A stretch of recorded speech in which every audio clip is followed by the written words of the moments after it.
শেখ হাসিনাকে দেশে ফিরিয়ে এনে বিচারের আওতায় আনার দাবি জানিয়েছেন বৈষম্য বিরোধী ছাত্র আন্দোলনের সমন্বয়করা। এই মুহূর্তে ভারতে পলাতক আছেন বা নির্বাসিত আছেন সাবেক প্রধানমন্ত্রী শেখ হাসিনা। আওয়ামী লীগের যারা নেতাকর্মী আছেন, আপনারা মোটামুটি একটা সুসংবাদ না দুঃসংবাদ আমি জানি না এটা কোন সংবাদ হবে, শেখ হাসিনা যে কোনো সময় বাংলাদেশে আসছেন, তবে তিনি তার নিজেরই। আসসালামু আলাইকুম রহমতুল্লাহি ওয়া বারাকাতুহু। দর্শক শ্রোতা, হাসিনাকে আশ্রয় দিয়ে এবার কঠিন বিপদে পড়েছে ভারত।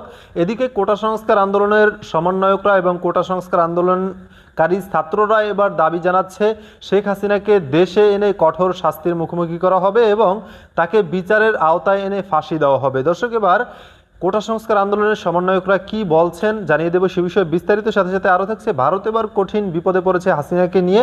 তারা এখন হাসিনাকে বাংলাদেশে পাঠাতে বাধ্য হবে বলেই জানিয়েছেন রাজনৈতিক বিশ্লেষকেরা। জানাবো সে বিষয়টিও। মূল ভিডিও শুরু করব তার আগে ছোট করে একটা কথা বলতে চাই, আপনি যদি এই ধরনের আপডেট নিউজগুলো সবার আগে পেতে চান অবশ্যই চ্যানেলটি সাবস্ক্রাইব করে রাখবেন। দর্শক, প্রথমেই দেখে আসবো বৈষম্য বিরোধী ছাত্র আন্দোলনের সমন্বয়করা কি বলছেন হাসিনাকে দেশে আনার ব্যাপারে।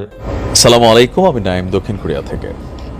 এই মুহূর্তে ভারতে পলাতক আছেন বা নির্বাসিত আছেন সাবেক প্রধানমন্ত্রী শেখ হাসিনা।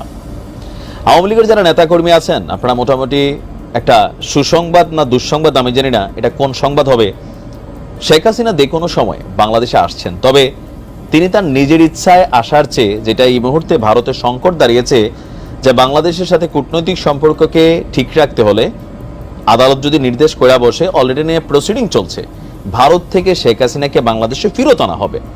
এখন শেখ হাসিনা বাংলাদেশে ফেরত আসলে আসলে কি ঘটবে, একটু চক্ষু বন্ধ করে আমার ভিডিওর বাকি অংশটা শুনলে আপনি বুঝে যাবেন। ধরেন, শেখ হাসিনা বাংলাদেশে আসলে প্রথমত ওনাকে এয়ারপোর্টে গ্রেপ্তার করা হবে, রাইট? ওনাকে গ্রেপ্তার করা হবে, মিডিয়া কাভারেজ উনি পাবেন। তারপরে কি হবে? ওনার বিচার হবে, জেল হবে।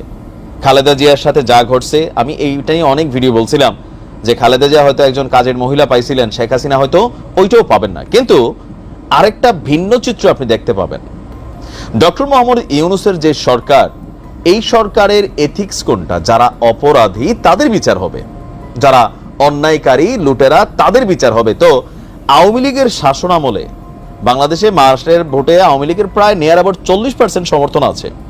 এই সমর্থকদের মধ্যে লুটপাটকারী শ্রেণীর সংখ্যা আপনি পাবেন বড় জোরে 40-এর মধ্যে 3% যারা লুটপাট করছে, দুর্নীতি করছে।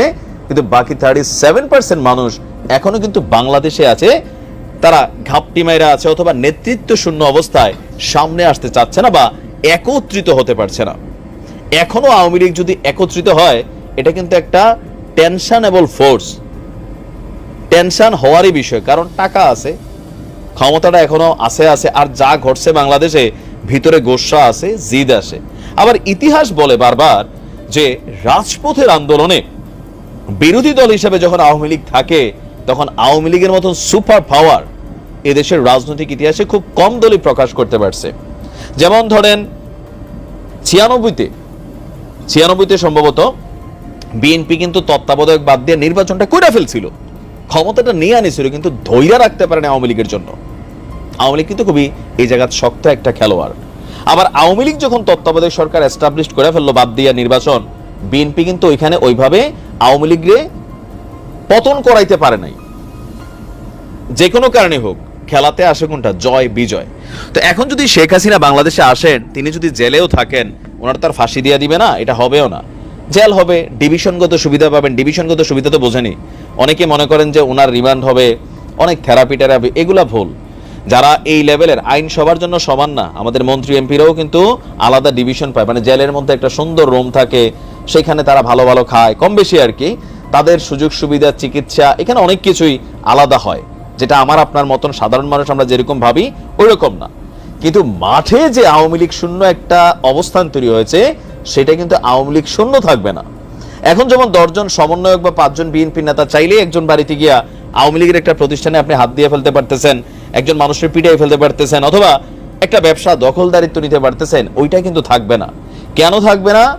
ডক্টর ইউনূসের সরকার যতক্ষণ ক্ষমতায় আছে, এই সরকারটা কিন্তু কোনো দলকে আলাদা ফেভার দেবে না। গতকালকে শুনছেন না, সোজা বক্তব্য ডক্টর ইউনূসের, আমরা কোনো দলের পক্ষে অবস্থান না, আমরা এমন একটা পক্ষে অবস্থান যেন এই দেশে ডেমোক্রেসি ফিরে আসে। তো গণতন্ত্র যদি ফিরাই আসে, অলরেডি আওয়ামী লীগের নিয়ে যে নিষিদ্ধের রিট হয়েছে সেটা বাদ নাকি? বাদ হয়ে গেছে না? বাদ হয়ে গেছে। তার মানে এখানে রাজনীতি থাকবে আওয়ামী লীগের, এটা আপনি চান না চান। তো এর আগে আওয়ামী লীগ চান নাই, আওয়ামী লীগ চায় নাই জামাত থাকুক, তো বহুত কিছু করছে, কিন্তু দিন শেষে কি পারছে? পারে নাই। তো আওয়ামী লীগের বিরুদ্ধে এরকম কোন অ্যাকশন নিলেও কিন্তু আসলে পারা যাবে না। তো এখন ডক্টর ইউনূসের সরকার থাকাকালীন 2 বছর 3 বছরের জন্য তিনি যদি থাকেন, তাহলে আওয়ামী লীগ রাজপথে আবারও শক্তিশালী হবে। এমনকি আগামী নির্বাচন আসতে আসতে তারা নির্বাচনে একটা শক্তিশালী দল হিসাবে ভূমিকা রাখবে। এটাতে ঝামেলায় পড়ে যাবে জামাত। জামাত কেন ঝামেলায় পড়বে? যদি ডক্টর ইউনূস সাহেব 2 থেকে 3 বছর পরে নির্বাচন দেন, জামাত যদি তাদের দলগুলোর সাথে, ইসলামিক দলগুলোর সাথে একত্রিত হয়ে নির্বাচনে না যায়, তাহলে কন্টেস্ট কিন্তু আবারও one kind of Awami League বিএনপির মধ্যে হবে। দ্বিতীয় আসনটা জামাতও পাইতে পারে, বিএনপিও আওয়ামী লীগও পাইতে পারে। বিএনপি জয়ী হবে, এটাই সবাই বুঝি, আমরা জানি, অথবা জামাত জয়ী হইতে পারে। তো সবকিছু মিলায়া পররাষ্ট্র মন্ত্রণালয় থেকে বলা হয়েছে ভারতের সাথে এই বিষয়ে কথা চলছে, আমাদের আদালতেরও নির্দেশনার ইস্যু আছে। তো আদালত থেকে যদি নির্দেশনা চলে আসে, তাহলে তো সেই ক্ষেত্রে শেখ হাসিনাকে ফেরত চাইবে বাংলাদেশ। আর ভারত তো তাদের প্ল্যান এ বি সি অনেক কিছু রাখছে। তো সেখানে হতে পারে যে শেখ হাসিনাকে বাংলাদেশে পাঠিয়ে দিতে পারে, কারণ তিনি আসলে বাংলাদেশ আওয়ামী লীগ আবার জীবিত হবে। তিনি না আসলে এই রাইট নাও সিচুয়েশনে বা আগামী 10 বছর আওয়ামী লীগ কিন্তু আর জীবিত হইতে পারবে না, কারণ নেতৃত্ববিহীন অবস্থায় দল পড়ে গেছে। আর আওয়ামী লীগের মোটামুটি ওয়ান ম্যান শুয়ে নিয়ে মানে লাস্ট কয়েকটা বছর ছিল যে সকল কিছুই সাবেক প্রধানমন্ত্রী ওনার নির্দেশে হইতো, স্থানীয়ভাবে লোকাল নেতা তৈরি হয় নাই। তবে যারা আওয়ামী লীগের মধ্যে লুটপাট করছে, দুর্নীতি করছে, অন্যায় অত্যাচার, রাহাজানি, ছিনতাই, খুন যাই করছে, প্রত্যেকের কিন্তু বিচার হবে, এটা মাথায় রেখে ইউনূস সাহেব এই বিচারটা করবে, এটাতে ভুল নাই। তো দেখা যাক। দর্শক দেখছিলেন বিস্তারিত, এই সম্পর্কে আপনাদের মতামত কমেন্টে লিখে পাঠাবেন। এবার দেখে আসবো ভারত কিভাবে বিপদে পড়েছে হাসিনাকে আশ্রয় দিয়ে। শেখ হাসিনাকে দেশে ফিরিয়ে এনে বিচারের আওতায় আনার দাবি জানিয়েছেন বৈষম্য বিরোধী ছাত্র আন্দোলনের সমন্বয়করা। কোনো ব্যক্তি বা গণমাধ্যম যদি গণহত্যার নির্দেশদাতাদের পুনর্বাসিত করার পরিকল্পনা করে, তাদের পরিণতিও শেখ হাসিনার মতোই হবে বলে হুঁশিয়ারি দেন তারা। ঢাকা বিশ্ববিদ্যালয়ের রাজু ভাস্কর্যে বিক্ষোভ সমাবেশে সমন্বয়ক সার্জিস আলম বলেন, ছাত্র জনতার গণ অভ্যুত্থানে অর্জিত বিজয়কে যারা নষ্ট করতে চায়, তাদের সব ষড়যন্ত্র নস্যাৎ করা হবে। দেখুন মুশফিকুর রহমানের রিপোর্ট। কোটা সংস্কার আন্দোলনের পর স্লোগানে মিছিলে আবারও সরগরম ঢাকা বিশ্ববিদ্যালয় ক্যাম্পাস। স্বৈরাচার বিরোধী স্লোগান দিয়ে রাজু ভাস্কর্যের পাদদেশে এসে জমা হন বৈষম্য বিরোধী ছাত্র আন্দোলনের শিক্ষার্থীরা। এতে বক্তব্য রাখেন সংগঠনটির অন্যতম সমন্বয়ক সার্জিস আলম, হাসনাত আব্দুল্লাহ সহ অন্যান্যরা।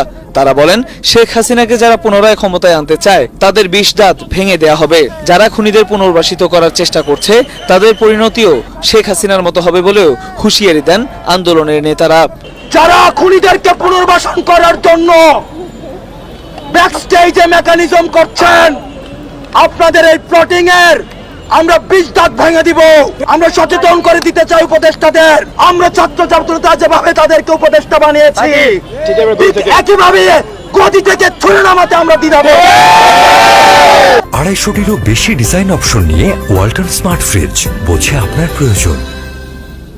আমরা দেখছি আমলাতন্ত্রের বিভিন্ন পর্যায়ে কিছু স্বৈরাচার আর ফ্যাসিবাদের হায়না এবং শকুনরা কু করার চিন্তা করছে। আমরা জানিয়ে দিতে চাই, বাংলাদেশের ছাত্র নাগরিক যখন এক হয়েছে, তখন আপনাদের এসব কুকুরের মতো লেজ গুটিয়ে পালাবে। যতবার এই আশঙ্কা হোক, আমরা ঐক্যবদ্ধভাবে সকল কু দমন করব। এ সময় সাবেক প্রধানমন্ত্রী শেখ হাসিনা সহ অন্যান্য দোষীদের দ্রুত দেশে ফিরিয়ে এনে বিচারের আওতায় আনার দাবি জানান তারা। এই ফ্যাসিজমের যারা ফুড সোলজার ছিল, তাদেরকে আসামি করে এই অন্তর্বর্তীকালীন সরকারের কাছে আমরা দাবি করছি, খুনি হাসিনাকে আসামি করে আন্তর্জাতিক অপরাধ ট্রাইব্যুনালে মামলা দায়ের করতে হবে। এছাড়া দেশ বিরোধী ষড়যন্ত্র রুখে দিতে গণমাধ্যম ও সাধারণ মানুষকে সোচ্চার হওয়ার আহ্বান জানান বৈষম্য বিরোধী ছাত্র আন্দোলনের সমন্বয়করা। দর্শক দেখছিলেন বিস্তারিত, এই সম্পর্কে আপনাদের মতামত কমেন্টে লিখে পাঠাবেন। ভিডিও ভালো লাগলে চ্যানেলটি সাবস্ক্রাইব করতে ভুলবেন না। এবারের মতো এখানেই বিদায় নিচ্ছি, শীঘ্রই দেখা হবে নতুন কোনো ভিডিও নিয়ে। ততক্ষণ সকলে ভালো থাকুন, সুস্থ থাকুন। আসসালামু আলাইকুম রহমতুল্লাহি ওয়া বারাকাতুহু।